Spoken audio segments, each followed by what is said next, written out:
Hi, kings and queens. This is Queen Amina. Welcome to my channel. It is 2017, and I am going to be sharing with you everything in my life.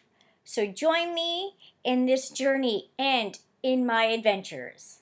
Traveling Chronicles.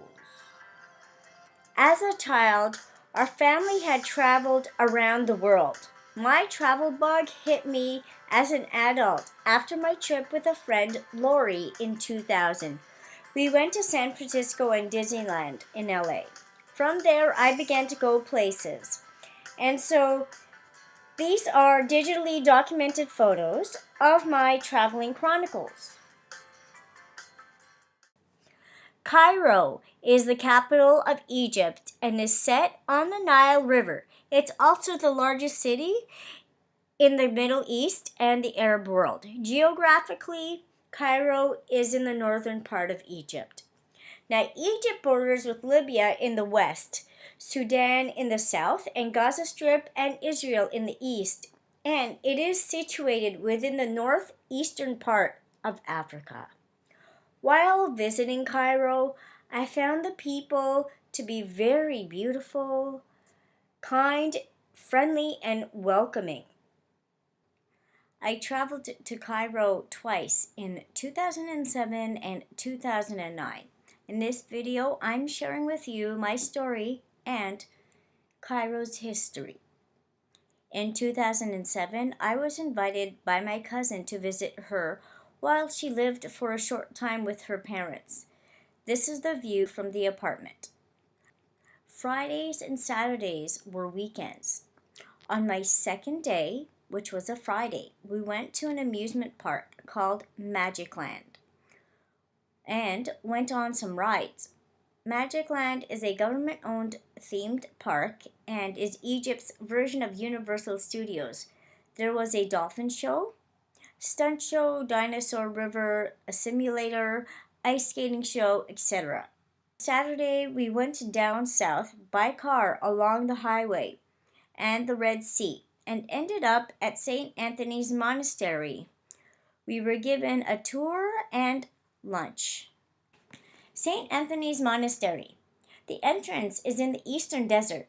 Fortress-like Coptic monastery stands at an oasis spring in the Red Sea Mountains, 155 kilometers southeast of Cairo. It was founded in the mid-4th century on St. Anthony's burial site. Christian monasticism originated in the Egyptian desert. This Coptic Orthodox monastery is the oldest in the world. The church is one of Egypt's great treasures. Some of the wall paintings date from the 6th and 9th centuries. Among them is a picture of the founder, St. Anthony. He lived in a tiny cave, high above the desert, for 40 years. Soon after AD 300, the monastery, really a city in the desert, was built in the 360s. The monks who live there still speak Coptic, a language directly descended from the language of the ancient Egyptians. We originally had planned to visit Ain Sukna that day, but never found it and instead stumbled upon the monastery. Ain Sukna is located on the Egyptian Red Sea coast, actually on the Gulf of Suez. It has been referred to as a town, but it isn't. Translated as hot spring, Ain Sukna originated from sulfur springs in Gebel Ataka, nearby eastern desert mountain. Stretching about 60 kilometers, mostly consists of an airport along with a series of resort complexes, restaurants, gas stations, etc. It represents the closest beaches to Cairo. After a few days of relaxation, I was off to the Egyptian Antiquities Museum and the American Egyptian Antiquities Museum.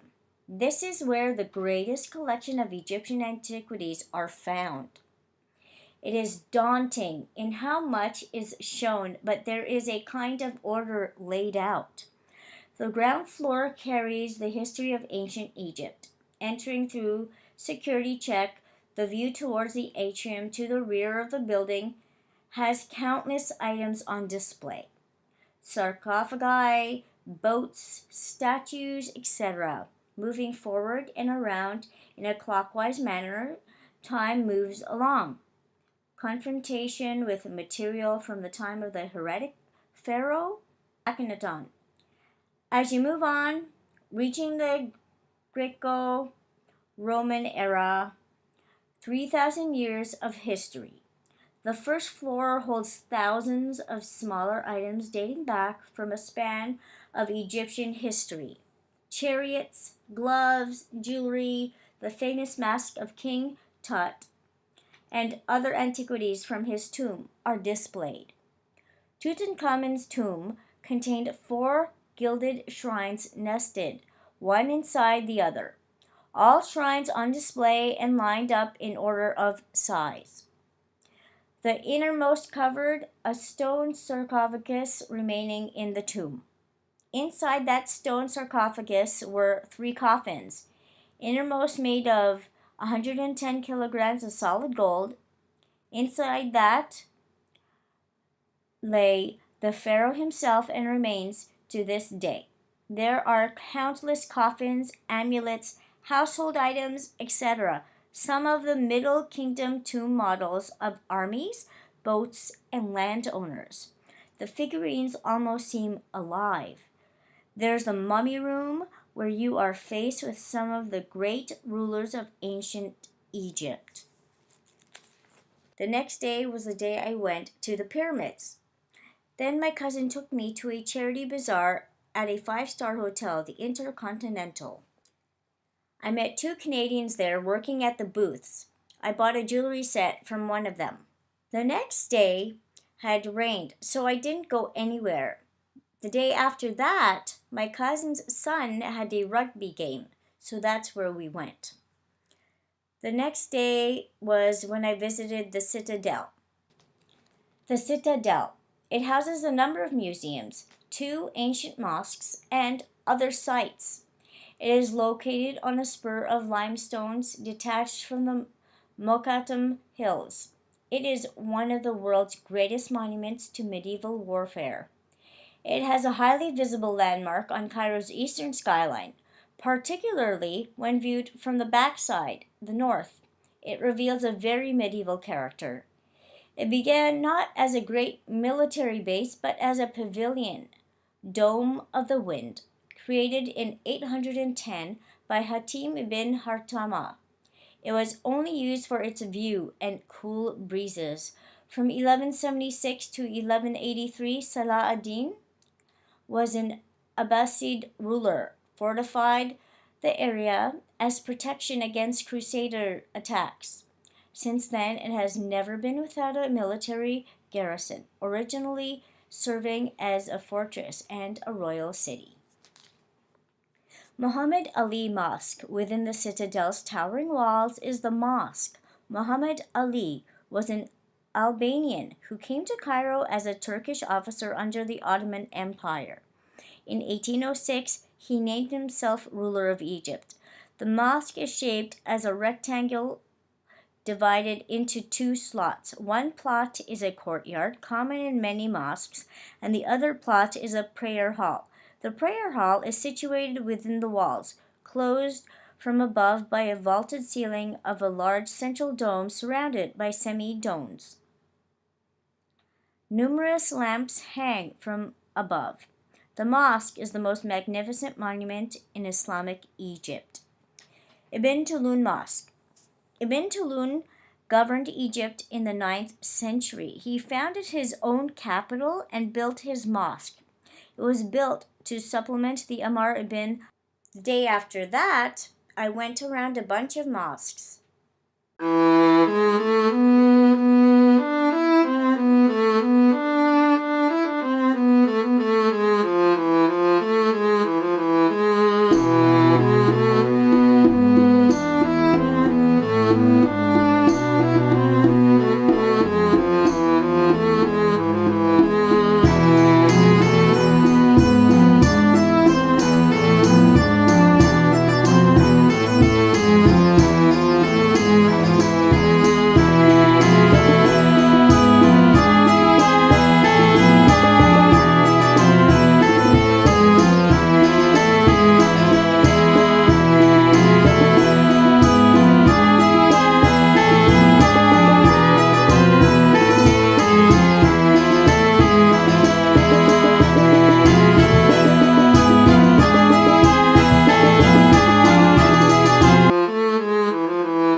weeks later, it was sandy out, but I still went to the Opera House complex.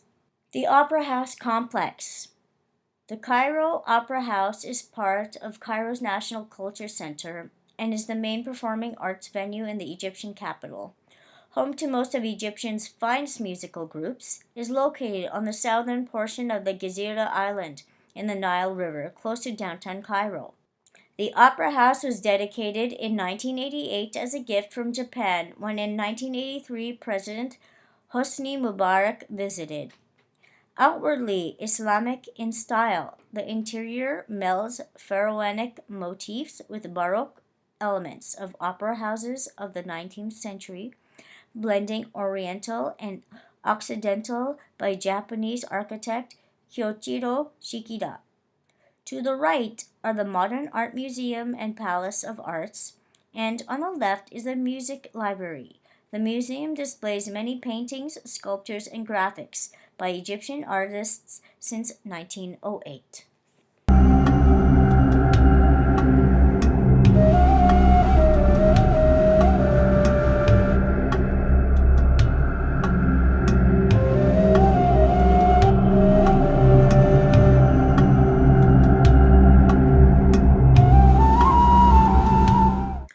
Another 2 days later, I visited Al Azhar Park.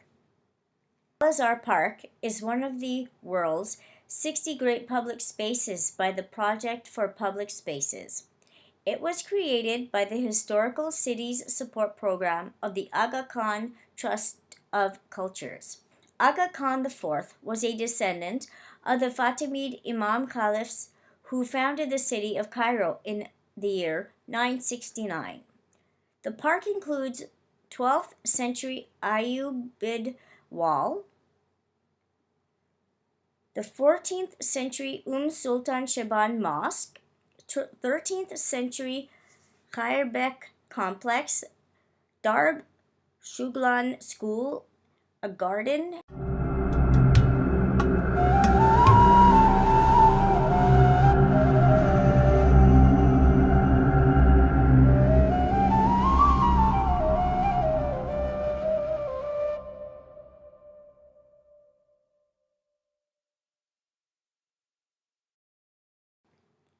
That was the end of my trip. In 2009, when I went, I didn't take too many photos, but enjoy what I'm sharing with you here.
Thank you very much for your support. If you want to, please subscribe, like, and comment.